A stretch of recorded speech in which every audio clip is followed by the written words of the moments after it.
So if you're thinking about starting a business and need funding, or have a small business but are not legit, meaning you don't have a tax ID, you don't have an EIN, you're not registered with your state, you don't have any legal paperwork, we're not gonna let that stop us. I'm gonna show you how you can apply and be approved for a business credit card without a business or any legal paperwork. Welcome to Currency Accounts, where I cover all things money. Thanks for stopping by the channel. So let's start with the questions, because I know I'm gonna get them in the comments. So let's get them out the way right now. First question, can I really get a business credit card if I don't have an EIN, tax ID, LLC, etc.? Short answer, yes. You can apply as a sole proprietor in place of an LLC or corporation and use your SSN in place of an EIN. Next question, can I really get a business credit card if I don't own a business? So let's think about this. Have you ever made any money independently? Rideshare, e-commerce, freelance, anything that you traded time, goods, or services for money? You're a sole proprietor. So the short answer, yes. So what if you've never made any business transactions? Can you still qualify? Well, it's possible. As long as you intend to generate revenue as a business, there's lenders out there that may still qualify you, even if you're pre-revenue. You just have to know the right places to apply. For example, American Express doesn't approve people that are pre-revenue. So this is the way I look at it.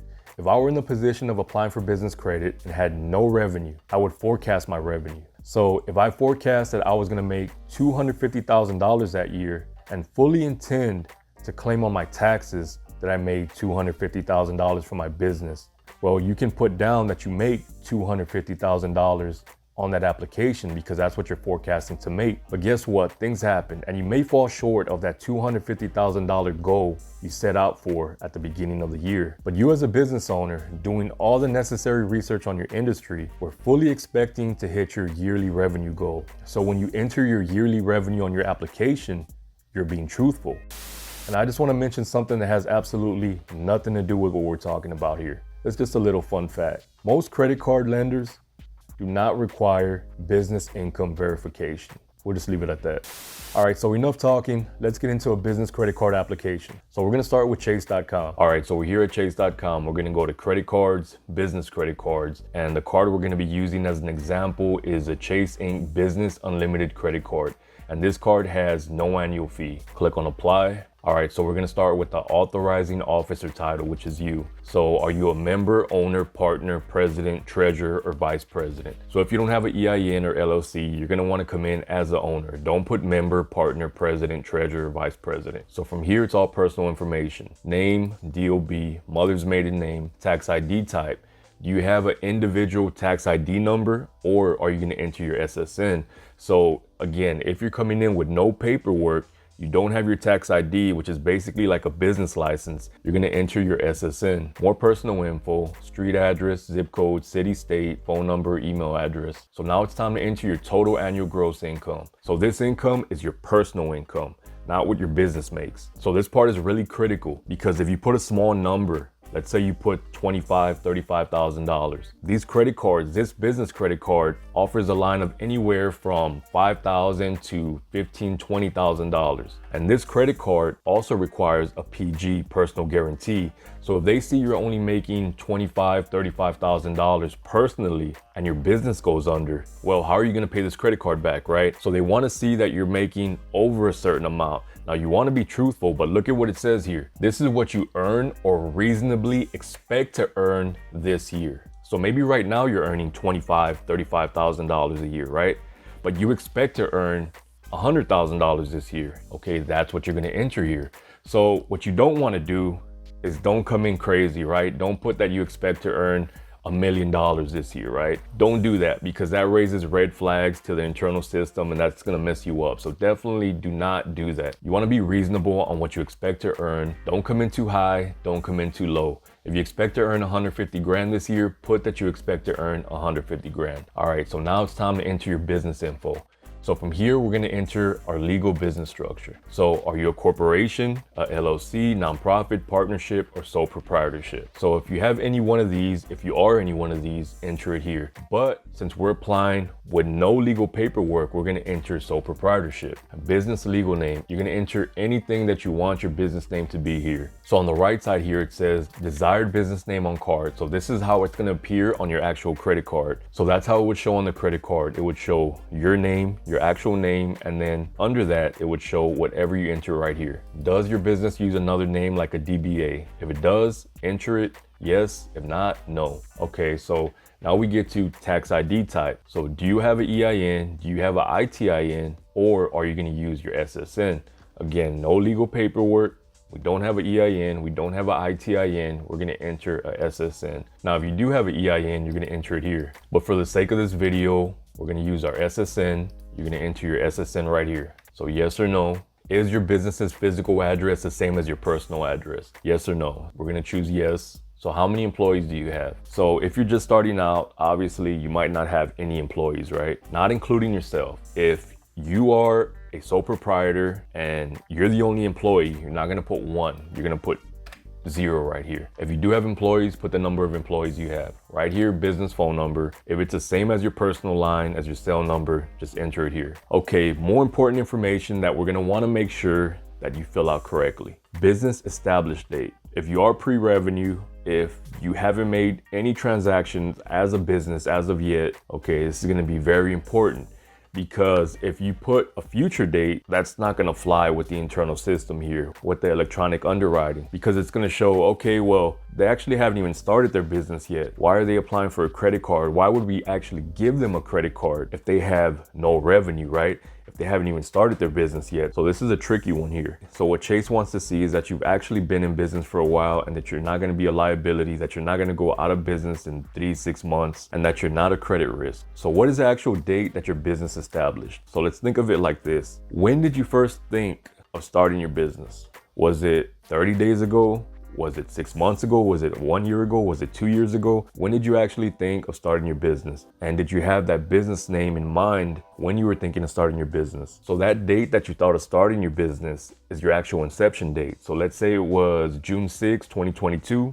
That's when you actually started. That's what you're gonna put here. So that's only if you're pre-revenue. If you actually started your business, if you made any business transactions a year ago, 2 years ago, 3 years ago, and you hadn't made any other business transactions since that date, and you wanna start it back up, well, you didn't actually stop your business. You started 2-3 years ago and you just haven't made any sales since then, right? So the thing with filling out a business application is that it always looks favorable to have started your business at least a year ago. So from here, we're gonna enter our annual business revenue. And remember, I talked about this a little bit earlier in the video. If you are pre-revenue or if you have really low revenue, your annual business revenue is what you plan to make, is what you forecast to make for the entire year. So if you plan to make 2.5 million, you put 2.5 million. Or whatever your personal forecasted annual revenue is. So from here, we're gonna go to business category. There's a lot of different categories here, and there are a few categories that do not qualify. For example, if you're in any type of sports betting, if you're in any type of tobacco, beer, wine, liquor, this is also another one that doesn't qualify. But let's go to finance and insurance. Let's see here, really doesn't matter because this is just an example. We're gonna go to mortgage banking, then subcategory right here. So this is another important category you are gonna wanna fill out correctly. Estimated monthly spend. This can be kind of confusing because you think, okay, well, if I put a low number, I might be approved for a higher amount because I'm not gonna be spending as much, meaning my debt to income is gonna be lower, so they can approve me for more. But in my experience, now I don't have data to back any of this up, but this is just my experience over the years. When you enter a higher estimated monthly spend, 9 times out of 10, you're gonna get a higher credit limit. And why is that? Because if you put a low amount, let's say you put, my monthly spend is $1,000.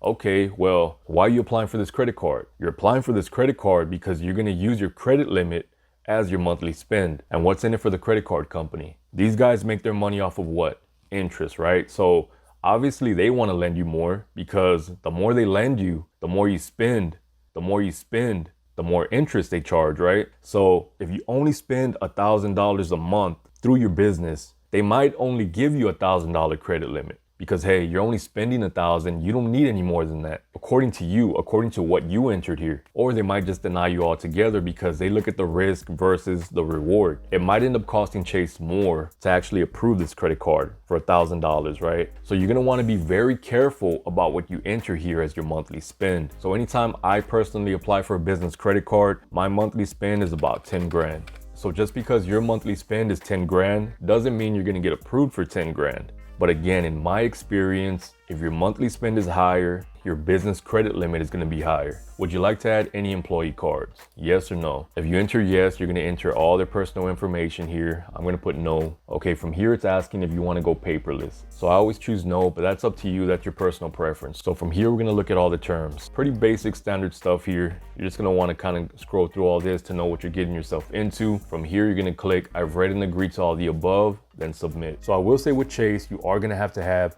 good credit, if not excellent credit, right? But what if you don't have that?